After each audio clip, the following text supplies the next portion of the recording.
All right. Um, Welcome to episode 13 in Programming in Action on the Atari 8-bit computer. Going to do things a little different for this video. It's really a follow-up to the last video. We're going to talk more about the antic chip and the display list and custom display lists. Um, we're not going to uh, work on that dog park program today because I want to show a specific demo to illustrate some points about the display list and how it works on the screen. And and the other thing I'm doing a little different is I have a prepared piece of code to show that demo instead of like typing it as I'm recording. And the reason there is in this case, I want you to see what it does first, and then we'll walk through it and we'll start playing with it in reverse order. So we'll see the finished product, and then I'll start undoing it to show you some of the things that you can run into when you're trying to work with custom display lists. So hopefully that'll make sense when you see it. The first thing I want to do, though, is, and this happens when you try to do a video that's almost an hour long in one take with no reshoots, and that is I made a couple mistakes in there. And I also had people who left comments about things that I either got wrong or could clarify. So I'm going to address all those comments as well in this video. So the first thing I'll talk about the mistakes I made that I caught on my own. At some point in the video, I think I say like screen memory starts up here off the top of the screen. That's wrong. The scan lines start up off the top of the screen. Screen memory starts here because it's the screen, so it's the memory that shows the screen. So it's not the part up here that doesn't the blank scan line. So screen memory starts in that upper left corner where the cursor is blinking right now. And the other thing that I got wrong that I caught on my own is I said that screen memory holds the internal character codes, or not the internal codes. I said they hold the character codes, and then Antic translates the character codes in screen memory into what you see on the screen. Actually, it happens a little before that. So when you do the when you say color and or plot, and you're using a character code, Antic translates that character code and then puts the internal code into screen memory. So screen memory actually holds the internal code, not the character code. The character code gets translated on its way into screen memory. By the way, a big thank you to Jimmy Fitzpatrick, who sent me this book that I was looking for, which I think is like the only book that I've seen that has a chart which has the internal character code representation. So that's really cool. Even your Atari computer doesn't have that. And that's actually going to come up later. So those are the ones I caught on my own. Now let's talk about the ones like that Ken Jennings pointed out. And I kind of knew I was saying this next one wrong, even as I was saying it. You can hear me stumbling it over in the last video because I get it's easy to get confused because in the high nibble of these display list instructions that Antic knows, some of these bits get used for multiple things and trying to remember which one does what and which rules apply to what. So like for the blank scan lines, all this bit does here is control how many blank scan lines. So if this was set to 1,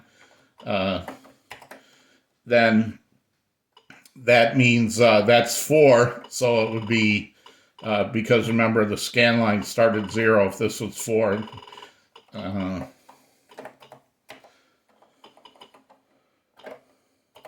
That actually means 5 blank scan lines because you add 1.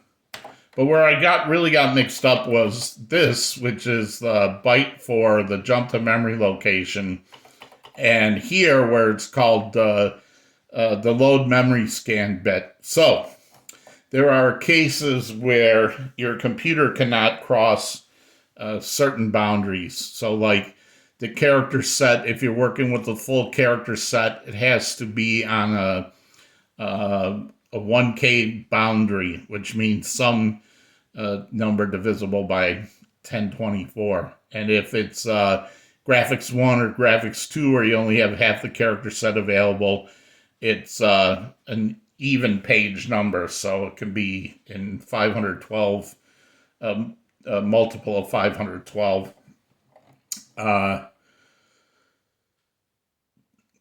For Antic, the ones, so obviously that's for the character set, needs to be on a boundary. As far as boundaries for Antic, there's 2 of them, and I got them mixed up.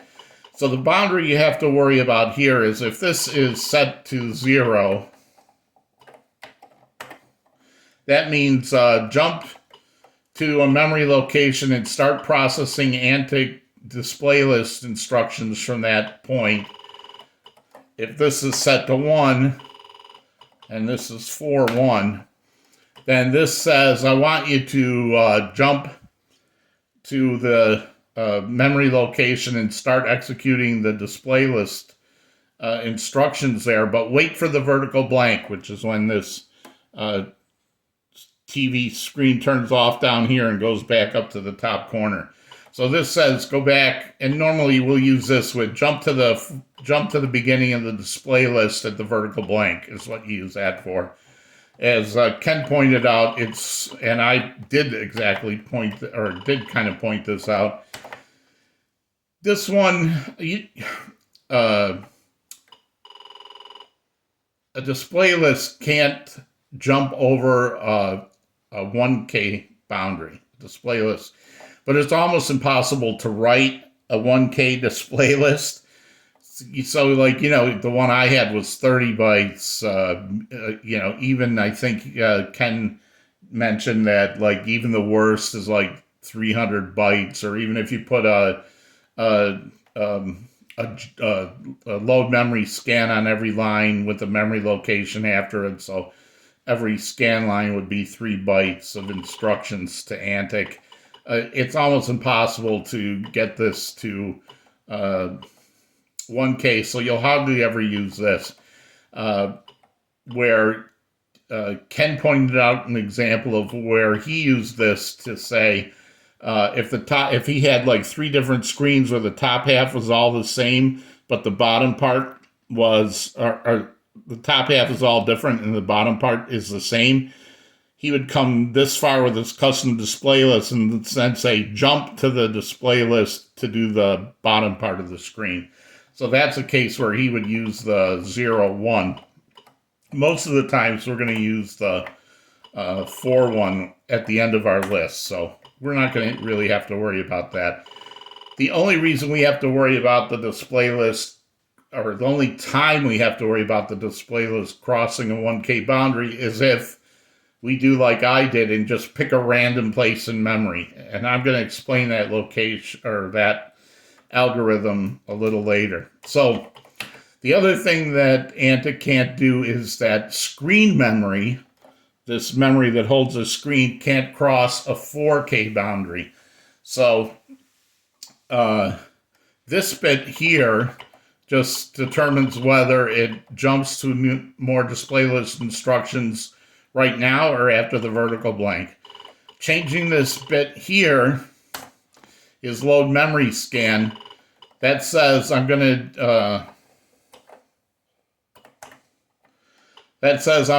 draw a graphics 0 line, and you can find screen memory starting in the next 2 bytes after this display list instruction. If I just have this as 0, it just says display display a graphics 0 line, and just keep going from wherever you were in screen memory. So the first one we always have to set up with the 4 to say here's where screen memory starts. The other times when you need to jump is if you want to like change graphics modes and you have like pictures stored someplace else, or you want to grab text from someplace else, you can jump to a different screen memory. The demo I show is actually going to take advantage of this, and I'll show you why we would use it. So the other time where this gets used is if you are in a graphics 8 mode, OS graphics 8 mode, not so.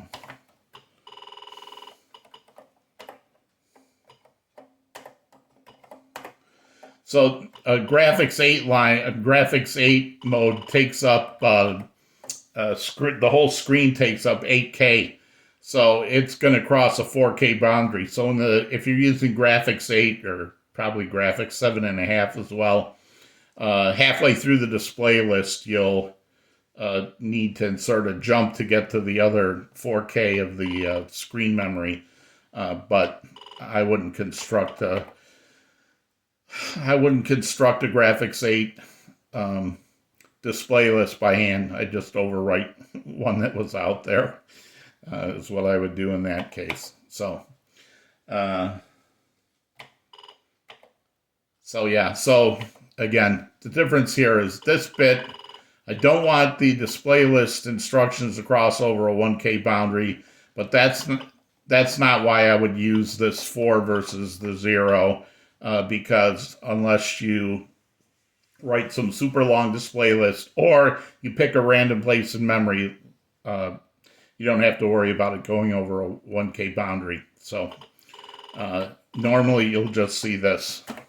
Jump back to the start of the display list, or jump to a display list I've created that does something. And then the 4-bit here says the next 2 bytes after this are going to hold a memory address for some screen memory.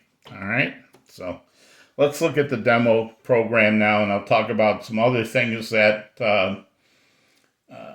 Ken talked about, plus something that Mark Miller called out as well. So.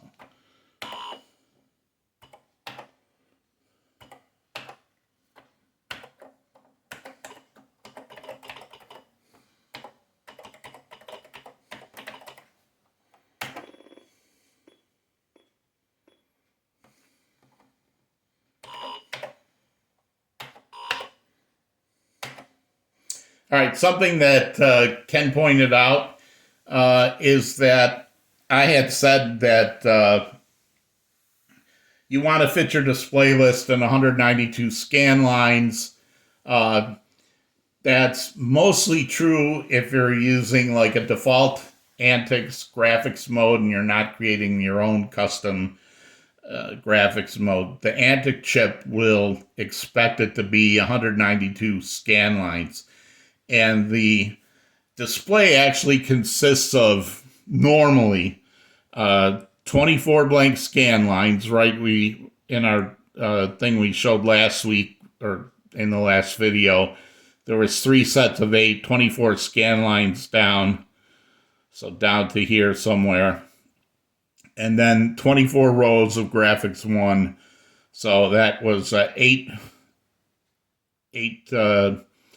bits high times 24 rows is 192. So we got 24 blank, 192, and then 24 blank after. So in total, there's 240 scan lines to play with. Normal screens will have 192 with 24 above, and the 24 after you don't have to specifically call out because Antic will hit that jump back to the display list and go from there. So as you can see, I have actually 25 rows on the screen, right? So I have the 24 you'd normally have, plus an extra row here, and I threw in some blank scan lines to to show that off. So let's take a look at the code.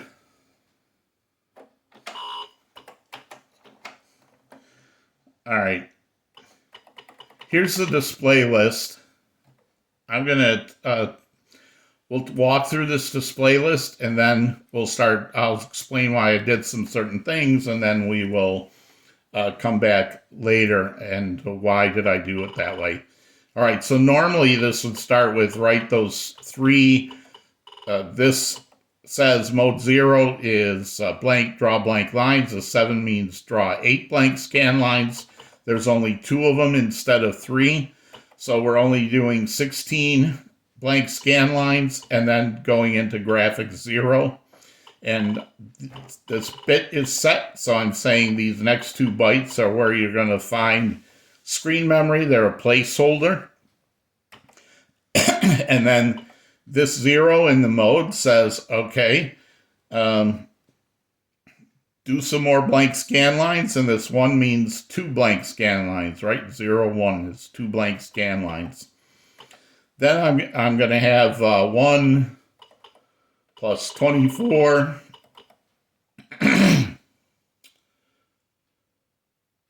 I'm sorry, that's 7 characters in each row. So there's 1, 21, 20, so sorry. Here's row 1. Here's row 2. 20 more for 23 and 24. And this is our 25th line. So this 2 says I want another graphic 0 row, but I need to jump to a new display. I need to jump to some new screen memory, right? This bit, like here, says jump to some new screen memory. And again, I have some, this is not a placeholder, so this is low byte, high byte. So I'm saying for these, the first 24 rows of graphics 0 are going to be at this screen memory. And then this last final row, I'm storing at screen memory of 5000. So I know that's on a page boundary. And why did I pick that number? Because it's big enough so that this small program won't be writing in that area. I know it'll be blank. I'm going to overwrite it anyway. Then I insert some more blank scan lines. 6, right? 0 means blank scan lines. 5 means do 6 of them. That's to balance out the 2 here and the 6 here to make 8 scan lines. And then finally, this is the jump instruction with the wait till the vertical blank and then jump to these, jump to the address that's going to be here. So,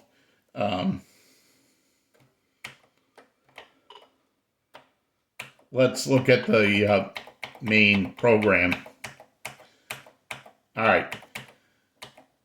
This is direct memory access control. And the S means it's a shadow. This location is here, 22F. And what this does is if you set this to 0, it turns the screen off. Because if I don't turn the, well, we'll look what happens if I don't turn the screen off in a little bit. But turning the screen off here to do all this printing, and then down at the bottom, 34 will turn it back on. So all the stuff that happens in between here will happen while the screen is off. It just makes a cleaner transition. So the first thing it does is set up the display list instructions. This is like before. I've set aside 128 bytes. I'm going to jump into it halfway and then fall back to a 64K boundary so that I know that this small display list won't cross a 1K boundary. Then I copy the 36 bytes above here into my safe space that I've saved. And this is the destination, this is the origin, and this is how many to move. Now I'm saying I'm taking screen memory, right? This is this card variable that says points to where screen memory is. And I'm going to strip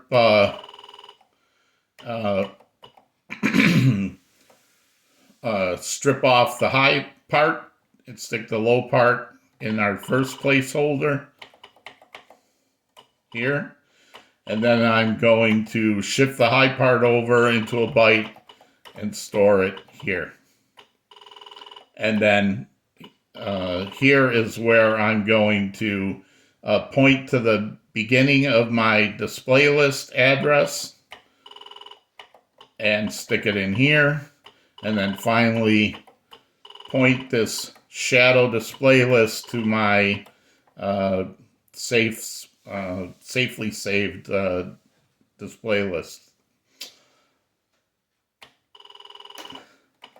Then the main program turns off the cursor, sets the colors to a white screen with black letters. I can print to the screen because I'm in graphics 0. Note that this is something that Mark Miller brought up.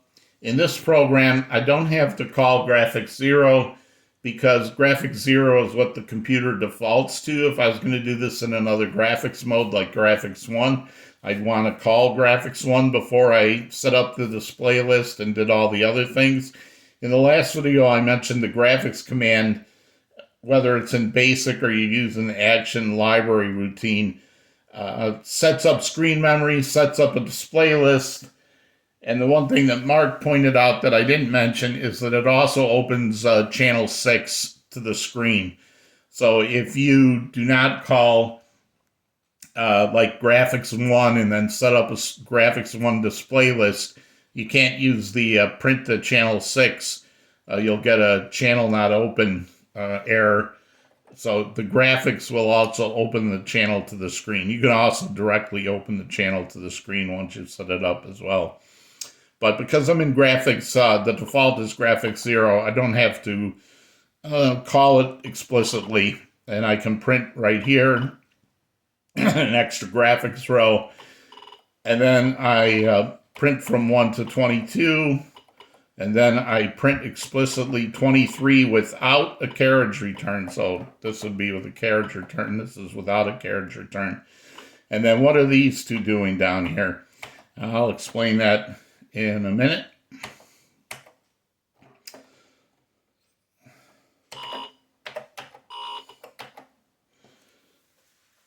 All right, so let's explain why I did some of the things that I did. Why don't you take a look at this again?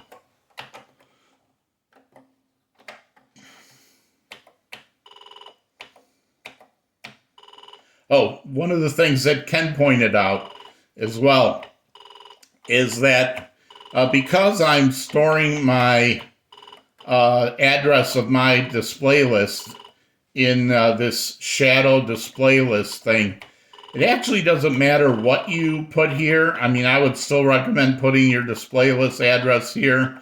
But what happens is when you say wait for the vertical blank, when the vertical blank happens, as long as the vertical blank operations are all taking place, like you haven't turned them off, then one of the things that the vertical blank does in the housekeeping phase is it copies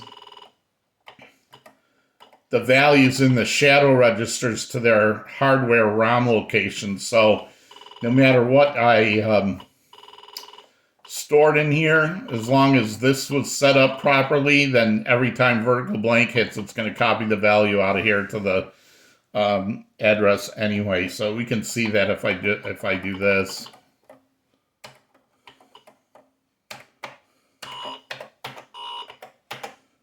So everything still works if I do that. All right, well, let's play with some other things first, actually, before I explain about the this second jump. Antic, you can put. I could get rid of even more display lines up here, or more blank lines. But if I do that, I have to make sure I change this.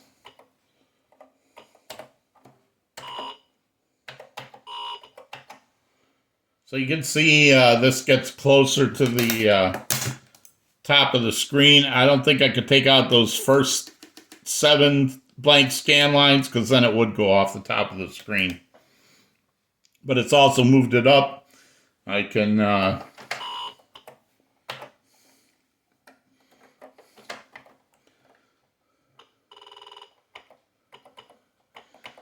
throw blank scan lines in the middle.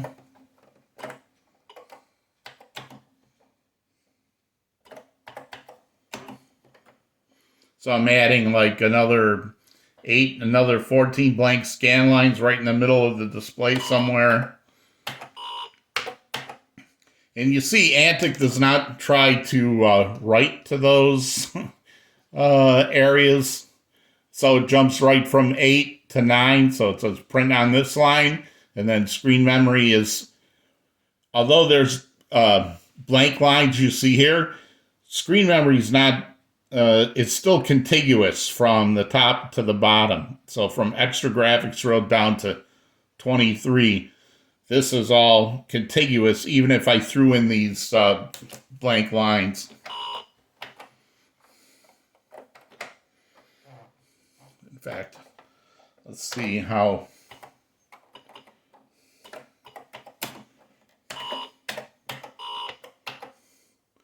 So now I'm kind of reaching the limit of where I could go on the bottom of the screen.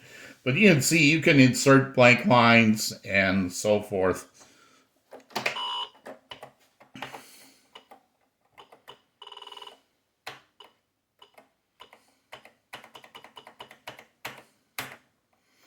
All right, the next thing, I want to explain why I have this here that says, hey, do a graphics mode line and point it at screen memory at location 5000 in hex.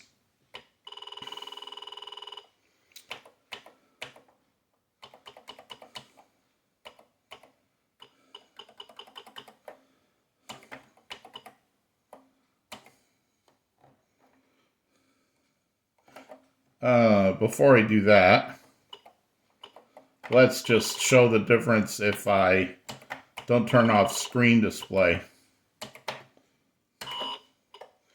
Now, when I run this, you'll see it draw the screen like twice, kind of. See that jump that it had?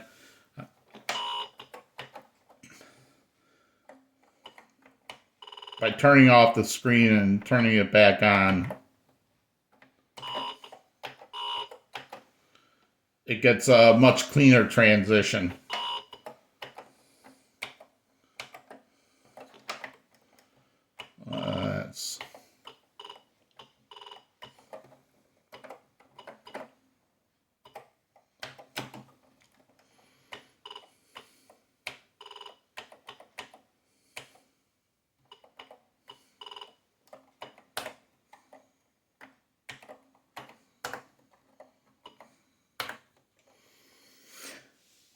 Make sure you change the right ones because, right, this is 0, 1, 2, low byte and 3, high byte and 4. Okay. So, let's do this.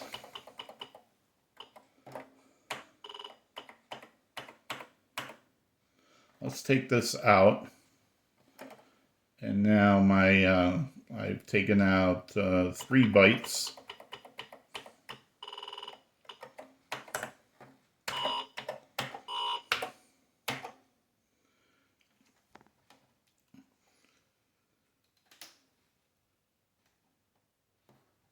So you you can see I don't get the 24th line there. If I try to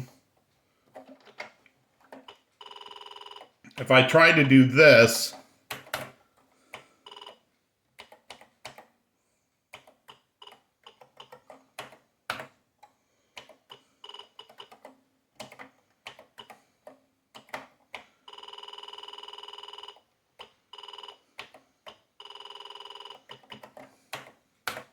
I'm sorry, what I wanted to do was, let's add the 25th line here without pointing to a new piece of screen memory.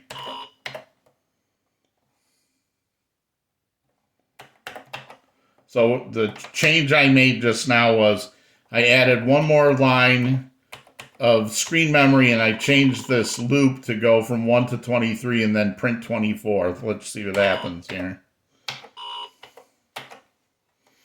So you can see what happens here is Antic will not write the 24 down here. It starts scrolling the screen up. And the reason it does that is it thinks it's in graphic 0. And it knows that graphic 0 has 24 rows only. It doesn't know that I added a row down here at the bottom. That row will show because it knows how to display a graphic 0 row. But I don't know how to write to it because I don't know where that screen memory is. And Antic won't do it automatically for me with print or position. It thinks the screen is these 24 rows, and this will just scroll and it will never write down there. So that's why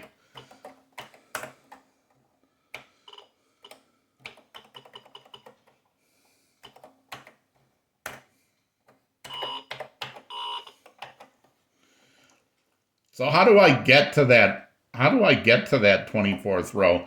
Well, I want to tell Antic where the screen memory for this row is.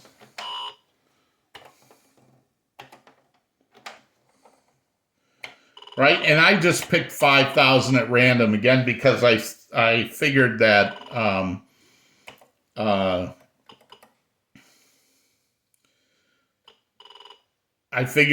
there's nothing going to be there with this small program. It's below RAM top and above my program, so 5,000 is a pretty safe space. If I really wanted to double make sure, I would do something like this and find a space for it. But I just picked 5,000 at random. So instead, I'm going to tell this computer now that I want you to go look at a new screen memory in graphic 0. And the low byte is 0 and the high byte is for 5,000. And then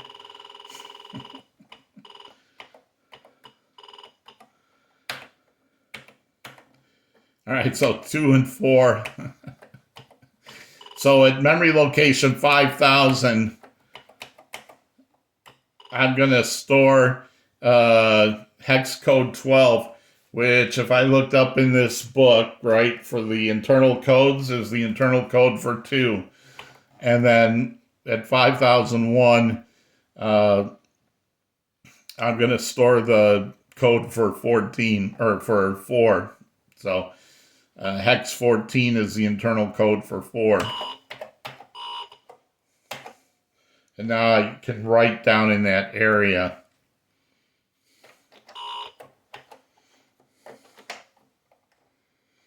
I could have also done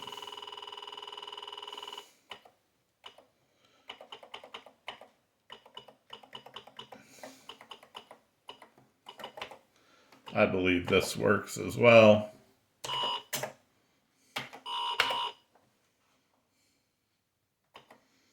Maybe not.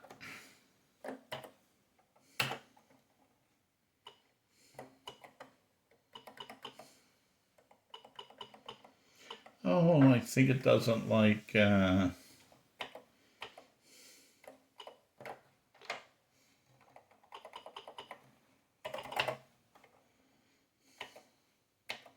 All right, in any case, to review again. So I got rid of some of the blank scan lines. I put in an extra row of graphics 0. I put in a couple blank scan lines near the top of the screen to give it that nice menu bar kind of look. And then down here, when I wanted to add a extra line that Antic wouldn't normally be able to get to, I flipped this bit to give it some more a new screen memory location where I actually wrote directly to screen memory here. So this is an example of writing directly to screen memory by saying put a 2 in 5000 and put a 4 in 5001. So when Antic jumps there and looks at that screen memory, it sees the 24. Then I add 6 more blank scan lines and do the jump back to the start of the display list. I think the other thing I wanted to show real quick was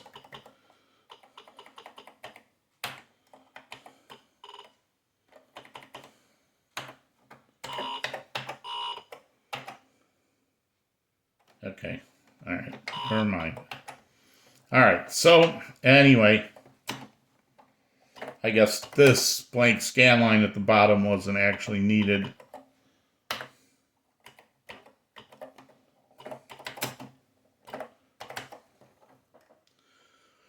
So I'm going to put the code for this. I haven't put the code for the updated dog park with the title screen on GitHub yet. I'll do it in the next day or two. Same, I'll put this code up in there on the GitHub. It's very small, so you can look at it and play with it. And play around with inserting blank lines, jumping to new screen memory. Now you know what all those instructions do. You can start trying to build your own display list. I still didn't get to talking about the algorithm of how and why this works, but again, I'm at 37 minutes, so that's enough for this video. I'll get it another time. So more on display lists. Next time we may talk about a display list interrupt, or we may talk about Antic's graphics mode 4. Not sure which one I want to do yet. So anyway, more on display lists. Now you can start creating custom displays like this as well. Thanks. Bye.